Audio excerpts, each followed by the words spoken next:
கிளிநொச்சி மாவட்டத்தின் தாழ்நிலப் பகுதிகளில் வாழும் மக்கள் அவதானமாக இருக்குமாறு மாவட்ட நீர்ப்பாசன திணைக்களம் அறிவுறுத்தல் வழங்கியுள்ளது. கடந்த சில நாட்களாக இரணைமடு குளத்தின் நீரேந்து பகுதிகளில் தொடர்ந்து பெய்து வரும் மழை காரணமாக குளத்தின் நீர்மட்டம் உயர்ந்து வருகிறது. இதனைத் தொடர்ந்து இரணைமடு குளத்தின் 2 வான்கதவுகள் 6 அங்குல அளவுக்கும் 4 வான்கதவுகள் 1 அங்குல அளவிற்கும் இன்று காலை 9 மணி முதல் திறந்துவிடப்பட்டுள்ளன.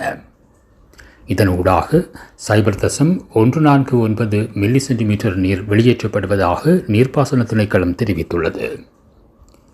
எதிர்வரும் 11ஆம் திகதி வரை தொடர் மழை பெய்வதற்கான வாய்ப்புகள் இருப்பதாக எதிர்வு கூறப்பட்டுள்ள நிலையில் தாழ்நில பகுதிகளில் வாழும் மக்கள் அவதானத்துடன் இருக்குமாறு கிளிநொச்சி மாவட்ட நீர்ப்பாசன திணைக்களம் கேட்டுக்கொண்டுள்ளது.